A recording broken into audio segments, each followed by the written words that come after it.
সন্তানের নাম রাখার ক্ষেত্রে কি কি বিষয় বিবেচনা রাখা উচিত? সন্তানের নাম রাখার ক্ষেত্রে মৌলিকভাবে কয়েকটি বিষয় আমাদের লক্ষ্য রাখতে হবে। প্রথম হলো, নামের ভিতরে কোনো শিরক যেন না থাকে সেদিকটি খেয়াল রাখতে হবে। যেমন আবদুল্লাহ, আব্দুর রহমান এই নামগুলোর মাধ্যমে আমরা আল্লাহর দাসত্বের প্রকাশ এবং প্রমাণ দিয়ে থাকি, স্বীকৃতি দিয়ে থাকি। এখানে যদি এমন কোনো নাম থাকে যেমন আব্দুল উজ্জা, আব্দুল অমুক তমুক, এমন কিছু থাকে যেগুলো আসলে শিরকের পর্যায়ে যায়, তাহলে সেক্ষেত্রে সেরকম নাম রাখা যাবে না। আল্লাহ ছাড়া অন্য কারোর গোলাম হিসাবে কেউ নিজের নাম রাখলো, যেমন আব্দুল মুস্তাফা রাখলো, মুস্তাফার গোলাম, তো সেক্ষেত্রে এরকম শিরকপূর্ণ নাম থেকে আমাদের বিরত থাকতে হবে, এগুলো রাখা থেকে। দ্বিতীয়ত, অমুসলিমদের সঙ্গে যে সমস্ত নামগুলো তাদের সাথে সামঞ্জস্যতা রাখে বা তাদের বিশেষণ আছে এরকম নাম মুসলমানদের সন্তানদের জন্য রাখা, এটিও নিষিদ্ধ এবং নাজায়েজ। এবং সেই সাথে যে নামের অর্থ মন্দ, সেটার অর্থের মধ্যে খারাপ কিছু আছে সেটা। আর 4 নম্বর হলো, যেই নামের মধ্যে অহমিকা প্রকাশ পায় এরকম কিছু বা নিজের বড়ত্ব এবং পবিত্রতাকে প্রকাশ করবার জন্য নাম ধারণ করা, সেগুলো মূলত নিষিদ্ধ। এই মৌলিক বিষয়গুলোকে মাথায় রেখে যদি আমরা নামকরণ করি ইনশাআল্লাহ ঠিক আছে। কোনো নাম ব্যক্তির নামের মধ্যে পুততা, পবিত্রতা, তার ভালো দিক প্রকাশ হতে পারে, সেটা সমস্যা নেই, কিন্তু এটা প্রকাশ করার উদ্দেশ্যে নামকরণ করা, বিশেষ করে যেটা নিছকই অহমিকারী বার্তা বহন করে, সেরকম নাম রাখা, বিশেষ করে অহমিকা প্রদর্শনের উদ্দেশ্যে, সেটি নাজায়েজ। নাম রাখার ক্ষেত্রে আমাদের কয়েকটি স্তর আছে। সবচেয়ে ভালো নাম রাখা হবে তখন যদি আমরা আবদুল্লাহ, আব্দুর রহমান রাখি। নবী সাল্লাল্লাহু আলাইহি ওয়াসাল্লাম পরিষ্কারভাবে হাদিসে বলেছেন আবদুল্লাহ, আব্দুর রহমান হলো সবচেয়ে উত্তম নাম। দ্বিতীয় স্তর হলো, আবদুল্লাহ, আব্দুর রহমানের পর আল্লাহর আরও যে গুণবাচক নামগুলো আছে সেই সব নামের শুরুতে আব্দুন যুক্ত করে যে সমস্ত নাম রাখা হয়, যেমন আব্দুস সবুর, আব্দুল কাদের, আব্দুর রহিম ইত্যাদি ইত্যাদি যে নামগুলো আছে সেগুলো। মেয়েদের ক্ষেত্রে এই সব নামের ক্ষেত্রে শুধু আমাতুন যুক্ত করলে হয়ে যাবে, আমাতুল্লাহ, আমাদুর রহমান, আমাদুস সবুর ইত্যাদি ইত্যাদি। আর তৃতীয় নম্বর যে নামগুলো, সেগুলো হলো নবী রাসূলদের নাম। যে সমস্ত নবী রাসূলদের নাম কোরআনে এসেছে, হাদিসে এসেছে, তাদের নামে নামকরণ করা। মেয়েদের ক্ষেত্রে মেয়েদের নবী রাসূলদের পরিবারের কারোর নাম থাকলে সেগুলো আমরা অনুসরণ করতে পারি, ঈমানদার তাদের পরিবার, বংশধরদের, সহচরদের। আর চতুর্থ হলো সাহাবায়ে কেরাম, তাবেঈ এবং নেককার যে সমস্ত পূর্বসূরীরা চলে গেছেন তাদের নামে নামকরণ করা। এবং 5 নম্বর হলো যে কোনো সুন্দর অর্থবহ নাম রাখার ক্ষেত্রে 5টা স্তর মাথায় রেখে আপনি নাম রাখতে পারেন সন্তানের। আমার এক সহপাঠী ফেসবুকে আত্মহত্যার স্ট্যাটাস দিয়েছিল, আমি তখন গুরুত্ব দিইনি। পরে জানতে পারি সে সত্যি আত্মহত্যা করেছে। আমি মনে করি আমি যদি তখন কিছু করতাম হয়তো সে বাঁচত। এই অনুভূতি থেকে মুক্তি পেতে কি করা উচিত? আমি অনুশোচনায় ভুগছি। প্রিয় ভাই, আত্মহত্যা করা কবিরা গুনাহ, মহা অপরাধ। আত্মহত্যাকারী জাহান্নামে নিবেদিত হবে, নবী সাল্লাল্লাহু আলাইহি ওয়াসাল্লাম বলেছেন। আল্লাহ তাআলা আমাদেরকে হেফাজত করুক। পশ্চিমা সভ্যতা এটি আমাদের মধ্যে যত বেশি বিস্তার লাভ করছে তত বেশি আমাদের মধ্যে ডিপ্রেশনের পরিমাণ বাড়ছে, আত্মহত্যার প্রবণতা তত বেশি বৃদ্ধি পাচ্ছে। কোনো ব্যক্তি আত্মহত্যা করতে যাচ্ছে, এটি আপনি জানার পর যদি তাকে নিবৃত্ত করার কোনো উপায় আপনার কাছে থাকে, তাহলে আপনার কর্তব্য, আপনার উপর ওয়াজিব এবং আবশ্যক হয়ে যায় তাকে নিবৃত্ত করতে উদ্যোগী হওয়া।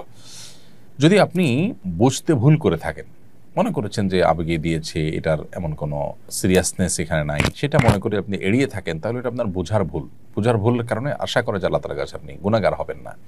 বিধায় এটা নিয়ে অহেতুক মর্মপীড়া আপনার ভোগার প্রয়োজন নেই। তবে হ্যাঁ, এটা ঠিক যে এখান থেকে শিক্ষা নিয়ে আপনি পরবর্তীতে এই জাতীয় ইস্যুগুলোকে আরেকটু গুরুত্বের সাথে দেখার চেষ্টা আপনাকে করতে হবে, এবং সেই সাথে আপনার এখানে যে উদ্যোগ নেওয়ার সুযোগ ছিল যেটা আপনি নেননি, সেটার কারণে আল্লাহর কাছে আপনি ইস্তেগফার করবেন, ক্ষমা প্রার্থনা করবেন, ভবিষ্যতের জন্য এরকম ভুল না হয় সেজন্য আল্লাহ তাআলার সাথে প্রতিশ্রুতিবদ্ধ হবে। আসিফ জাওয়াদ লিখেছেন, ইসলামী শরিয়া মতে ধনী ব্যক্তির সংজ্ঞা কি? ইসলামী শরিয়া মোতাবেক যে ব্যক্তির কাছে নেশাব পরিমাণ সম্পদ আছে, অর্থাৎ 52.5 তোলা রূপার মালিক যে ব্যক্তি, এই মুক্তভাবে পরিমাণ সম্পদের মালিক হলে তাকে ধনী বলা হবে। ছেলে হয়ে মেয়েকে টিউশনি করালে কি গুনাহ হবে? আর ছেলে ছাত্রের টিউশনি করলেও যদি ছাত্রের মায়ের সঙ্গে নিয়মিত যোগাযোগ করতে হয়, তাহলে সেটা কি গুনাহের অন্তর্ভুক্ত হবে কিনা? আপনি প্রাপ্তবয়স্কা মেয়েকে কিংবা প্রাপ্তবয়স্ক হওয়ার কাছাকাছি যেটা দেখতে প্রাপ্তবয়স্ক হওয়ার মতো হয় সেরকম মেয়েদেরকে পড়ানোটা আপনার জন্য গুনাহের কথা। যদি পর্দার মধ্যে রেখে পড়াতে পারেন এবং অন্যান্য মেয়েদের সাথে পড়ান এবং সেক্ষেত্রে ফিতনা থেকে আপনি নিজেকে সেভ করার জন্য শত চেষ্টা করেন এবং আপনি টিকে থাকতে পারেন, তাহলে সেটা করতে পারেন। কিন্তু পর্দার বিধান লঙ্ঘন করে যদি পড়ান সেটা গুনাহের ব্যাপার হবে। আর শিক্ষার্থীর মায়ের সাথে, ছাত্রীর মায়ের সাথে যোগাযোগ করার যে ব্যাপারটা, সেটাও প্রয়োজন যতটুকু হয় ততটুকু। ধরুন টেক্সট মেসেজ আদান প্রদান করার মাধ্যমে প্রয়োজন পূর্ণ হতে পারে, তাহলে সেটুকু করবেন। প্রয়োজনের বাইরে যোগাযোগ করা বা সীমা ছাড়িয়ে যাওয়া সেটা হলো নাজায়েজ এবং গুনাহের কথা। অতএব প্রয়োজনের মধ্যে আপনি নিজেকে রাখলে সেটা ঠিক আছে। সুমাইয়া লিখেছেন, কিছুদিন ধরে আমার মনে হয় আল্লাহ আমাকে কেন সৃষ্টি করেছেন? আমার মৃত্যুর পর জান্নাত বা জাহান্নাম থাকবো, আমরা মৃত্যুর পর জান্নাতে বা জাহান্নামে থাকবো, কিন্তু তারপর কি হবে? জীবন কি কখনো শেষ হবে না? জান্নাতে কি আপনজনের দেখা হবে? এসব ভাবলে আমি খুব অস্থির হয়ে পড়ি এবং মানসিকভাবে কষ্ট পাই। এবার ইসলাম কি বলে? আমি কিভাবে মানসিকভাবে স্থির থাকতে পারি? আপনি আল্লাহ তাআলার কাছে দোয়া করবেন, আল্লাহ যেন শয়তান থেকে, শয়তানের ওয়াসওয়াসা থেকে আপনাকে হেফাজত রাখে। কারণ শয়তান মানুষের মধ্যে এ ধরনের অস্থিরতা তৈরি করে এবং শয়তান মানুষকে নানাভাবে বিচলিত করে, বিভ্রান্ত করে। এজন্য আপনি দেখবেন নামাজের শুরুতে, কোরআন তেলাওয়াতের শুরুতে, এমনকি সন্তান জন্মগ্রহণ করার পর শুরুতে তার জন্য দোয়া করা, সব ক্ষেত্রেই কিন্তু শয়তান থেকে পানা চাওয়ার দোয়া রয়েছে।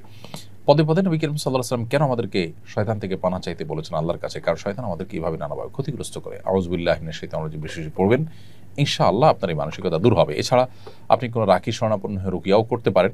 ইনশাআল্লাহ শয়তানের থেকে আল্লাহ তাআলা আপনাকে হেফাজত রাখবেন।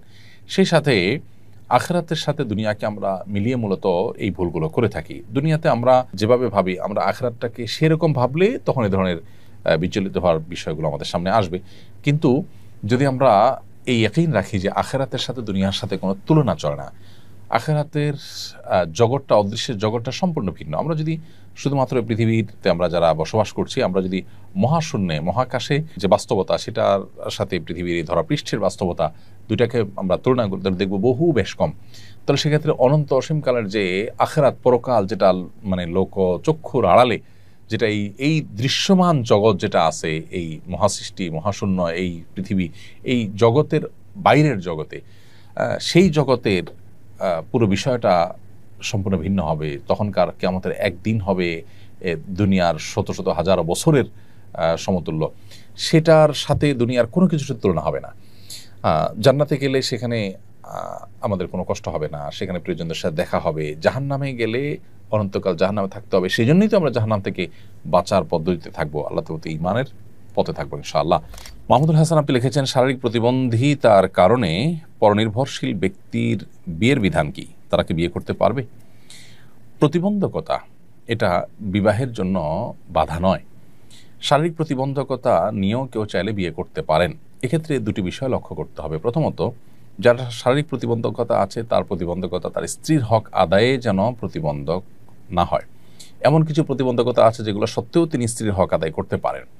ভরণ পোষণের বিষয়টা হলো, তিনি তার ভরণ পোষণ নিজে দিতে না পারলে তার পক্ষ থেকে তার বাবা, ভাই, অন্য কেউ যদি দায়িত্ব পালন করেন তাতেও হয়ে যাবে।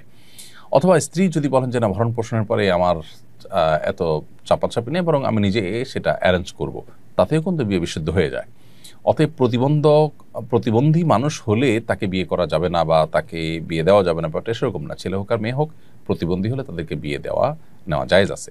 শুধু দেখতে হবে যে এই প্রতিবন্ধকতা যেন নিজের জীবনসঙ্গীর কোনো হক